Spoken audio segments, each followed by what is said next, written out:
శ్రీగురుభ్యో నమ. హరి ఓం. శ్రీ మహాగణాధిపతయే నమ. శ్రీ మహాసరస్వత్యై నమ. శ్రీగురుభ్యో నమ. హరి ఓం. యః కర్తా జగతాం భక్తా సంహర్తా మహసాం నిధిః ప్రణమామి తమాదిత్యం బహిరంతస్తమోపహం. యః కర్తా, ఎవరు కర్త, సంహర్త, అందరినీ సంరక్షించేవాడు, మహాసాంనిధి, ఈ ప్రపంచానికి అందరినీ కూడా రక్షించేటువంటి నిధి లాంటి వాడు. సంహర్త మహసాంనిధి. ప్రణమామి తమాదిత్యం బహిరంతస్తమోపహం. అటువంటి భగవానుడికి నమస్కారం చేస్తూ ఉన్నాను. ఆదిత్యోర్కో రవిర్భానుర్భాస్కరశ్చ దివాకరః మార్తాండ సవితా హేళిస్తీక్ష్ణాం శర్మిహిరో రవి. ప్రపంచానికి మొత్తానికి కూడా సూర్యులు అనేటువంటి వాళ్ళు 12 మంది ఉన్నారు.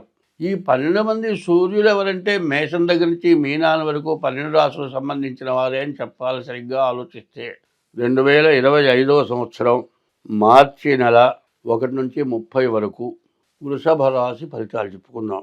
ఈ వృషభ రాశి కూడా చాలా బాగున్నది. ఈ వృషభ రాశిలో 8 గ్రహాల్లో మరి 5 గ్రహాలు బాగున్నాయని చెప్పాలి. ఈ 5 గ్రహాలు కూడా అందులో మార్చి 31 వచ్చేప్పుడు ఇంకా మా గ్రహాలు మారుతాయి. అయితే నెల మొత్తాన్ని కలిపి చెప్పాల్సి వస్తుంది కాబట్టి చెబుతున్నాను. దాదాపు ఈ రాశికి చాలా మంచి సమయం. ఇటువంటి మంచి సమయం ఇక్కడ రాదు. కానీ దీంట్లో కొద్దిగా తేడా ఉంది.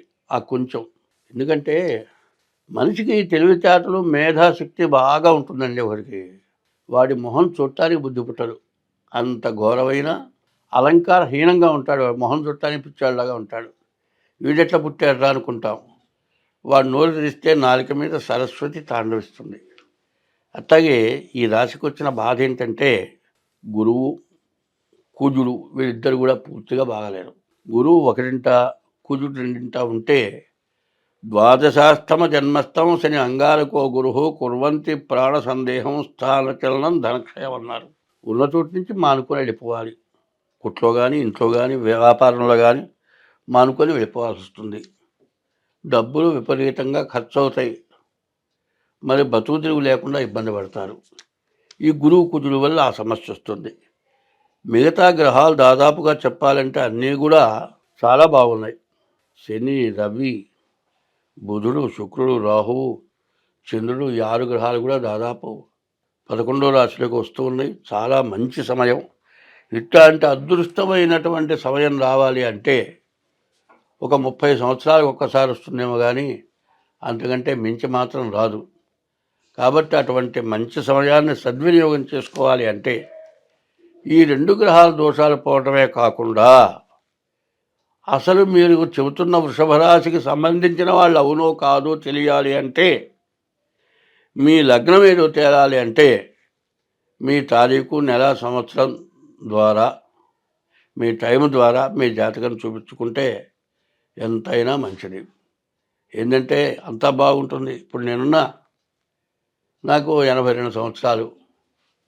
మరి నేను లేస్తే మనిషిని కాదు, కూర్చుంటే మాత్రం అందరికీ చాలా గొప్ప మనిషిగా కనపడుతున్నా. మరి అందరికీ చెప్పగలిగిన వాడిగా కనపడుతున్నా. నేను చెప్పింది అందరూ వినేటట్లుగా ఉన్నా. కానీ లేస్తే నడవలేను. ఒక అడుగు వేయాలంటే ఒక ఎరక్క పట్టుకోవాలి మనిషి, మెట్లు దిగాలంటే 2 పట్టుకోవాలి. మరి భగవంతుడు కొన్ని అవకాశాలు ఇచ్చి కొన్ని అవకాశాలు దూరం చేస్తాడు. అట్లాగే ఈ 2 గ్రహాల వల్ల చాలా ఇబ్బందికరమైనటువంటి సమయం కనపడుతోంది. కాబట్టి ముందు మీరు ఏం చేయాలి?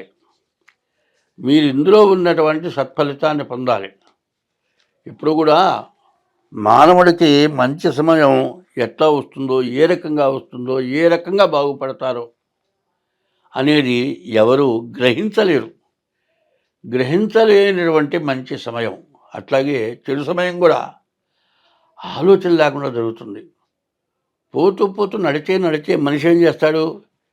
కటికన వెనక్కి పడతాడు, ఎల్లిగా పడతాడు. ఆ తలకాయకి దెబ్బ తగులుతుంది. తలకాయలో నరమేదో కాస్త దెబ్బతింటుంది. ఏమీ లేదు, పెద్ద దెబ్బ కనపడలే. కానీ కొన్నాళ్ళు పోయిన తర్వాత తలకాయ నొప్పి వస్తుంది. ఏమిటా అని పరీక్ష చేస్తే ఎక్స్రే తీయాలంటారు. తీరా చూస్తే తలలో ఒక నరం చిట్లింది. దాని ఆపరేషన్ 25,00,000.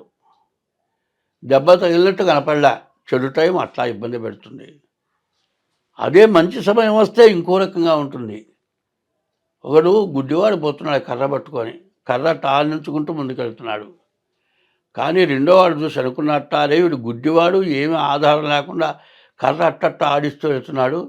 నేను కర్ర లేకుండా ఎందుకు పోలేను, కళ్ళున్నవాడిని కదా అనుకుని కూడా బయలుదేరాట. కళ్ళు మూసుకొని బయలుదేరాట.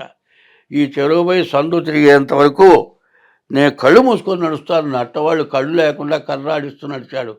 దారిలో పోతూ ఉండగా పరమేశ్వరుడు ఏం చేశాడంటే, వీడు అదృష్టం పరీక్షించాలని చెప్పి బంగారపు మూట పడేశాట. ఈ కర్ర ఆడిస్తూ వెళ్ళేవాడికి కర్రకి మూట తగిలింది. ఆ బంగారం మూట సంకలో పెట్టుకొని వెళ్ళాడు. కళ్ళున్నవాడు కళ్ళు మూసుకొని వెళ్ళాడు. కళ్ళు లేని వాడికి బంగారం మూట దొరికింది. కళ్ళున్నవాడికి బంగారం మూట దొరకలే. కళ్ళు లేని వాడి అదృష్టం ఎవరు చెప్పబోయినా ఎవరు చేయకపోయినా కలిసి వచ్చింది. కళ్ళున్న వాడికి దురదృష్టం ఉంటే ఆ టైంకి కళ్ళు మూసుకొని వెళ్ళాడు. అట్లాగే దురదృష్టం ఉన్నప్పుడు నడుస్తూ నడుస్తూ ఇంట్లోనే పడ్డాడు. తలకాయకి తగిలింది, నరాలు వచ్చినాయి. దానివల్ల 20,000 ఖర్చు అయినాయి. మరి అదృష్టం దురాదృష్టం ఈ రకంగా కలిసి వస్తుంది. ఉదాహరణ చెప్పాను నేను. అందువల్ల దురాదృష్టం ఎట్లా ఉందంటే, గురు కుజులు బాగా అట్టాడు దురాదృష్టంలో ఉన్నారు. కాబట్టి మిగతా 6 గ్రహాలు బాగున్నాయి. కాబట్టి మీ రాశి కానీ మీ లగ్నం కానీ మీరు వెంటనే, ఎందుకంటే ఈ నెల 30 లోపల మీకు బాగా కలిసి వచ్చేటువంటి అదృష్టం బాగా కనబడుతోంది. దీన్ని మీరు సద్వినియోగం చేసుకోవాలి అనుకుంటే వెంటనే మీ డేట్ ఆఫ్ బర్త్ ద్వారా కానీ, లేకపోతే మీ హస్త సాముద్రిక ద్వారా కానీ మీ జాతకం పరిశీలించుకోండి. కళ్ళు మూసుకొని పోయినట్లుగా ఈ నెల మెదలకుండా కూర్చుంటే మీకు వచ్చే అదృష్టాన్ని చెడగొట్టుకున్న వాళ్ళు అవుతారు. కాబట్టి వెంటనే మీ జాతకం చూపించుకొని మీ జాతకరీత్యా మీరు సత్ఫలితాన్ని పొందటానికి ఏవైనా గ్రహాలు బాగుండకపోతే వాటికి తగినటువంటి ఉపశమనం శమనం శాంతి చేయించుకుంటే మీరంతా బాగుపడతారని చెప్పిన ఉద్దేశంతో ఇప్పుడు ఈ వృషభ రాశిని గురించి వివరంగా చెప్పాను. అందులో ఈ వృషభ రాశికి వ్యాపారస్తులు బాగుంది, వివాహం కావాల్సిన వాళ్ళ బాగుంది, డబ్బులు మీరు ఎక్కడి నుంచో బ్లాక్ అయిపోయి రాకుండా ఇక రావని ఆశలు కొన్ని డబ్బులు మీకు రావడానికి సిద్ధంగా ఉన్నాయి. తర్వాత మీ జీవితంలో ప్రతి వారికి కూడా ఒక ఆశ ఉంటుంది. ఆశ ఏమిటా అంటే ఇల్లు కొనుక్కోవాలి, లేకపోతే పెళ్లి చేసుకోవాలి, ఒక వాహనం కొనుక్కోవాలి. ఇది ప్రతివాడి జీవితంలో ఉంటుంది. కనీసం ఒక విమానం కొనుక్కుండేవాడు అనుకుంటాడు, వాడు సైకిల్ కూడా కొనుక్కోలేడు. మరి ఆ ఆశ నెరవేరాల్సిన యోగం ఉన్నప్పుడు, మంచి టైం ఉన్నప్పుడు అనుకోకుండా వస్తుంది. దాన్ని మీరు సరిదిద్దుకోవాలి అంటే నేను చెప్పినట్లుగా ముందుగా మీ డేట్ ఆఫ్ బర్త్ ద్వారా కానీ, మీ హస్త సాముద్రిక ద్వారా కానీ మీరు ముందు వెంటనే జాతకం చూపించుకోవాలి. అంటే నేను జాతకం చెప్పాలంటే తగినటువంటి ఫీజు చెల్లించి జాతకం చెప్పించుకోండి. మీకు అన్ని విధాలా బాగుండేటట్టుగా నేను చెప్పగలిగిన వాడిని. స్వస్తి.